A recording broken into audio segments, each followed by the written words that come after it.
আমাদের বাবা ঢাকা নবাবপুরে বিশিষ্ট ব্যবসায়ী। আমি মাদ্রাসায় পড়তাম। আমার স্মৃতিশক্তি কম থাকায় ২ বছর পরও পরীক্ষা দিতে পারিনি। তাই এখন পড়াশোনা ছেড়ে বাবার ব্যবসায় সহযোগিতা করছি। আমার বাবা দোকানের কর্মচারীদের সাথে ভালো ব্যবহার করেন, কিন্তু আমার সাথে তিনি গালমন্দ করেন। আমাকে ইঙ্গিত করে কষ্ট দিয়ে কথা বলেন, যার ফলে আমার দোকানের কর্মচারীগণ হাসাহাসি করেন। এতে আমি কষ্ট পাই। এক্ষেত্রে আপনার আমার বাবার উদ্দেশ্যে কিছু বলুন।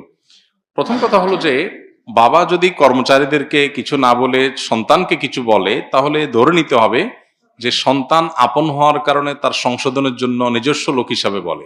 আরেকজনের সন্তানকে, আরেকজনের বা ভাইকে, ব্রাদারকে, অন্য ঘরের মানুষকে শাসন করতে ইতস্তত বোধ করেন, কিন্তু নিজের সন্তানকে শাসন করেন।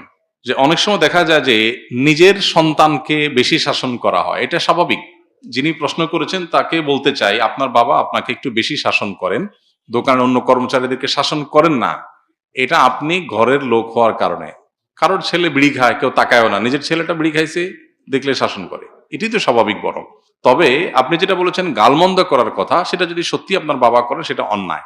অনেক বাবা আছেন যারা সন্তানদেরকে শাসনের নামে গালমন্দ করেন, মুখ খারাপ করেন, রূঢ় আচরণ করেন, এবং তারা মনে করেন তারা বাবা, তারা মা, তারা যা খুশি তা করবেন। জি না, এত সহজ না।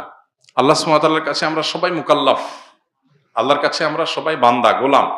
সো সন্তানের সাথেও আমার আচরণটা সুন্দর হতে হবে।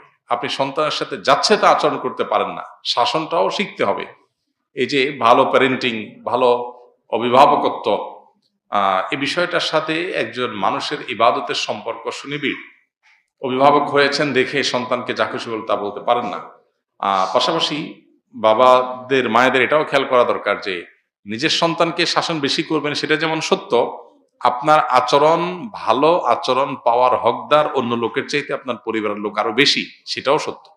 অতএব এখানে ব্যালেন্স করার একটা ব্যাপার আছে, যেটা সন্তান হিসাবে বাবার এটাকে পজিটিভলি নেওয়া যতক্ষণ পর্যন্ত শরীরে ভায়োলেশন না হয়। আবার বাবা হিসাবে শাসন করার পাশাপাশি সোহাগ, স্নেহ অন্য যে কারোর চাইতে আপনার সন্তানকে আপনার বেশি করতে হবে, কারণ সবচাইতে কাছের রক্তের সম্পর্কে আত্মীয় সে।